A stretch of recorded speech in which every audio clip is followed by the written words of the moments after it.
Dr. Yael Orin had been watching Keth die for 6 years, and she had not yet learned to find it anything other than beautiful. That troubled her in the small hours when the observation chamber was quiet, and the lens hummed its low, patient hum. A civilization was ending. She was watching it end the way one watches rain move across a valley from a high window, with a kind of removed and helpless appreciation. She had written about this phenomenon in her thesis 20 years ago. Observational detachment, she had called it, a necessary professional condition. She had not anticipated how completely she would inhabit it. The Institute of Deep Observation sat in high orbit above the Martian pole, and its purpose was exactly what its name promised: to observe. The temporal lens, a focusing array the size of a city block pointed outward at the galaxy, could be calibrated to any coordinate in spacetime within a range of 300 light-years and 4,000 years. It was, in essence, a very precise window. You could look through it, you could not reach through it. The physicists had been very clear about that, and the ethicists had been very relieved. Yael's assignment had come 6 years ago. Keth, a world 214 light-years distant, humanoid civilization, roughly equivalent to Earth's 22nd century in terms of technological development, had made contact with humanity 53 years prior. A brief, warm exchange of signals, mathematical greetings, astronomical data, then silence. The Institute wanted to know why. Yael pointed the lens at Keth and found her answer within the first week. Not catastrophe, not war. Something slower and more merciless. A cascade of resource failures compounding over generations, each one solvable in isolation, none of them solved in combination. Keth was running down like a clock that had not been wound. The population had been declining for a century. The great cities were contracting. The broadcasts had stopped not because something had destroyed them, but because there was no one left to fund the transmitters.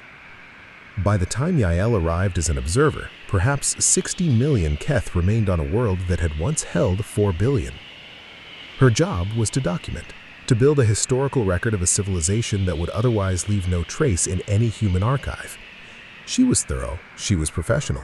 She logged everything: the architecture of the emptying cities, the music still being composed in the northern settlements, the schools still running in the southern provinces with 40 children where once there had been 4,000.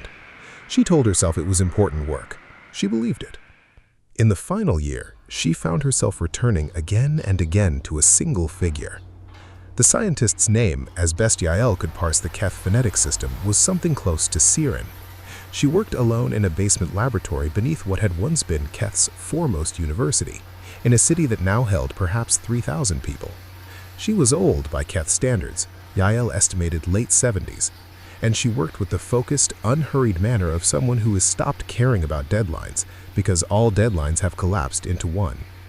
Yael had assumed at first that Siren was working on something salvational, a last attempt, some gambit to reverse the cascade, see to recovery, leave the world in a condition where some remnant population might rebuild. It was a reasonable assumption. It was the assumption a historian makes about the last scientist working in the last laboratory of a dying world. She watched Siren work for 11 months. She never figured out what the device was. It was tall, floor to ceiling, and covered with components Yael couldn't identify, which is itself unusual. She had become conversant enough in Keth technology to recognize most of their systems. This one was different. Older looking in some ways, experimental in others, as though Siren were working from first principles rather than established engineering. She worked on it every day. She ate at her workbench. She slept on a cot in the corner. As the city above grew quieter, she worked faster. On the final day of Yael's 6th year of observation, Siren finished. The device powered on. It ran for approximately 4 minutes. Then the device powered off, and Siren sat down on her cot and folded her hands in her lap and did not get up again. Yael noted the time, logged the event as unknown terminal experiment, subject to Siren, completed, and began writing the summary paragraph that would close out her 6-year record. She was 3 sentences in when the signal arrived at her station. It came through the lens array, not as an observation, but as a received transmission routed directly to her personal console. The routing was impossible according to every physicist who had ever worked on the lens. The array was a receiver of light and historical radiation, not a communications terminal. Nothing could be sent through it. The signal's origin coordinates when her console resolved them were Keth, 214 light-years distant, transmitted 14 minutes ago, accounting for lag. The signal contained a message. The message was in Keth. Yael's translation software rendered it into English in the time it took her to breathe. She read it once. Then she sat back in her chair and looked at the lens, at the faint blue shimmer of the array, the most sophisticated piece of technology humanity had ever built. And she read it again. Dr. Orin, we detected the resonance signature of your lens 41 years ago. The physics were unmistakable to anyone paying sufficient attention, and Serene was always paying sufficient attention. We want the record to show the following clearly and without ambiguity. We knew you were there. We knew within the first years of your observation that the lens was capable of receiving as well as broadcasting, that if we built a device of adequate precision, we could reach you. Serene spent 30 years proving it, as you can tell. We chose not to ask for help. This was not a decision made quickly or without disagreement. There were those among us who argued otherwise, who felt that contact, acknowledgement even, the remote possibility of intervention, was worth the attempt. We listened to them. We considered the argument seriously for a long time. We decided in the end that what we wanted was not rescue. We had looked at that possibility directly, and we had set it aside. What we wanted was for the record to be accurate. We were a civilization that saw its ending coming and made its choices with full awareness. We were not surprised. We were not helpless. We were not undone by forces beyond our understanding.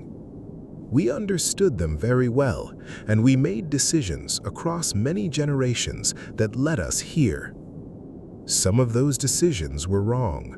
Most were considered. All of them were ours. The archive you have compiled over 6 years is a thorough one. We are not ungrateful for it, but we could not allow it to be incomplete. A historical record that omitted this fact, that we detected your presence, that we developed the means to contact you, and that we chose not to, would not be an honest one. History should not mistake our silence for ignorance. The record should show that Keth ended on its own terms. Serene said to tell you that she was very pleased with the device. Yael sat with the message for a long time. The thing that settled in her chest was not grief exactly. It was something more specific and harder to name. The recognition that for 6 years she had watched them with the careful detachment she had always mistaken for respect, and had never once thought to wonder whether they could see her back. It had not occurred to her. A historian observes. The observed do not look up. Serene had looked up 41 years ago, and Yael had been pointing a lens at her world for 6 of them, logging events, cataloging the emptying cities, building her record, while the whole time they had known she was there. Every day of her observation, they had known. She could have tried to acknowledge them. She didn't know how precisely. The lens wasn't a transmitter, the physicists had been very clear. But Serene had solved the harder half of that problem from the other end alone, with 30 years and a basement laboratory. If the thought had ever crossed her mind, if she considered even once that the window might look both ways, perhaps something could have been attempted.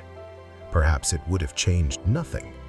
But she had never tried, because the possibility had never arrived, because she had been too occupied with being professional to notice that her detachment might look, from 214 light-years away, exactly like indifference.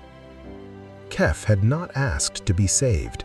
They had made their choice, clearly and deliberately, and they wanted it on record. The guilt was a small one measured against that fact, It did not feel small. She turned back to the lens. The coordinates were still locked on Keth, where it was quiet now and dark and finished. She had a summary paragraph to complete. She had 6 years of recordings to formally archive and submit. She had work to do, the way she always had work to do, the way the work had always been sufficient to fill the space where other things might have been. She left the lens open. It was too late for it to mean anything. She knew that. She left it open anyway.